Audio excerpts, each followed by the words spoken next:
The coming of the ship. Almustafa, the chosen and the beloved, who was a dawn unto his own day, had waited 12 years in the city of Orpheus for his ship that was to return and bear him back to the isle of his birth.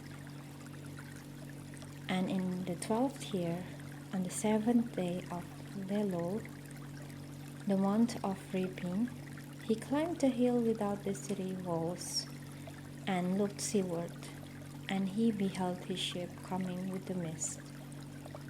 Then the gates of his heart were flung open, and his joy flew far over the sea.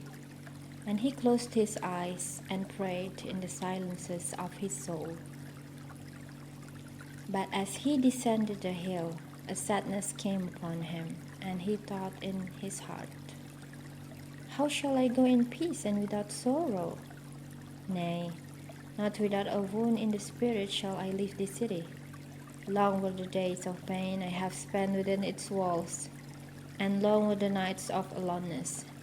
And who can depart from his pain and his aloneness without regret?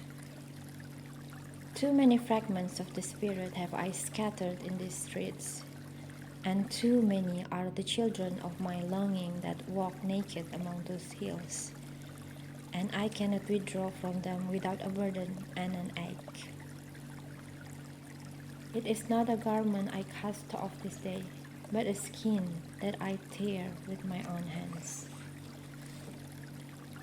Nor is it a thought I leave behind me, but a heart made sweet with hunger and with thirst. Yet I cannot tarry longer. The sea that calls all things unto her calls me, and I must embark.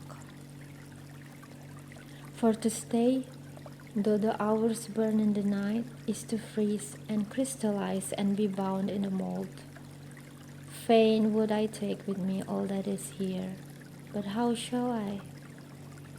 A voice cannot carry the tongue and the lips that gave it wings. Alone must it seek the ether. And alone and without his nest shall the eagle fly across the sun. Now when he reached the foot of the hill, he turned again towards the sea, and he saw his ship approaching the harbor, and upon her prow the mariners, the men of his own land. And his soul cried out to them, and he said, "Sons of my ancient mother, you riders of the tides, how often have you sailed in my dreams? And now you come in my awakening, which is my deeper dream. Ready am I to go, and my eagerness with sails full set awaits the wind. Only another breath will I breathe in this still air, only another loving look cast backward.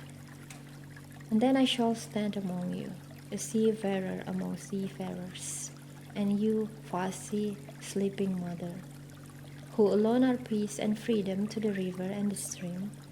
Only another winding will this stream make, only another murmur in this glade.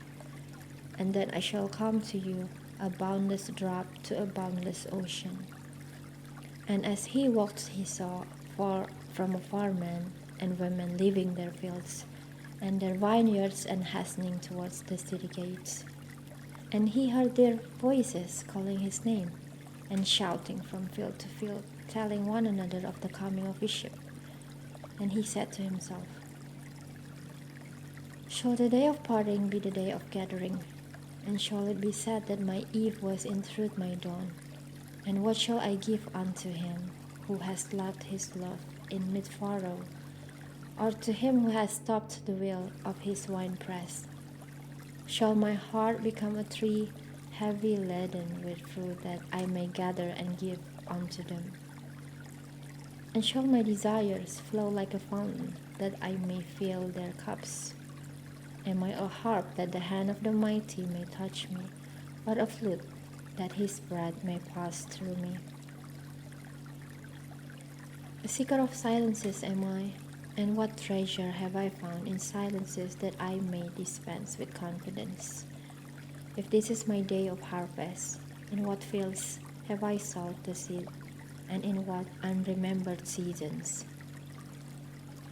If this indeed be the hour in which I lift up my lantern, it is not my flame that shall burn therein.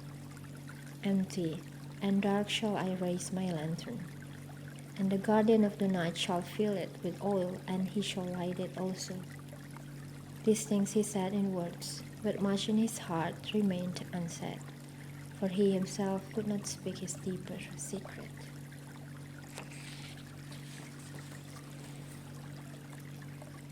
And when he entered into the city, all the people came to meet him, and they were crying out to him as with one voice.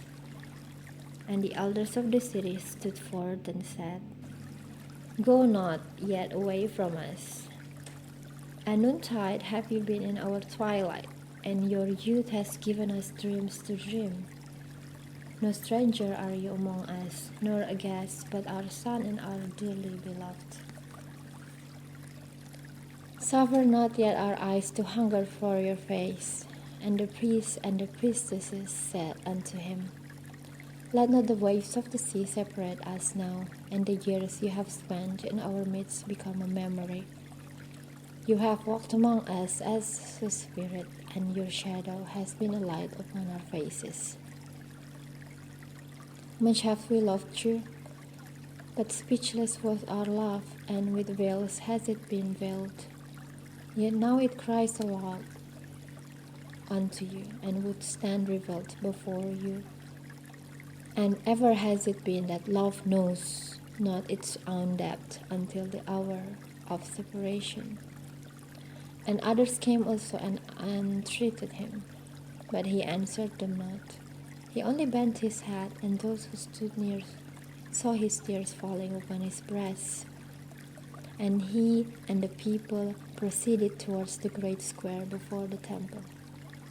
And there came out of the sanctuary a woman whose name was Almitra, and she was a seeress.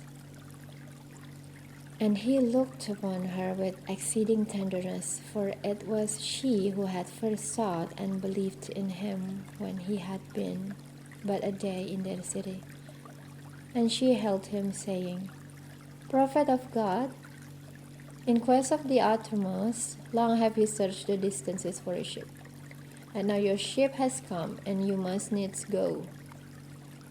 Deep is your longing for the land of your memories and the dwelling place of your greater desires. And our love would not bind you, nor our needs hold you. Yet this we ask, or you leave us, that you speak to us and give us of your truth. And we will give it unto our children, and they unto their children, and it shall not perish.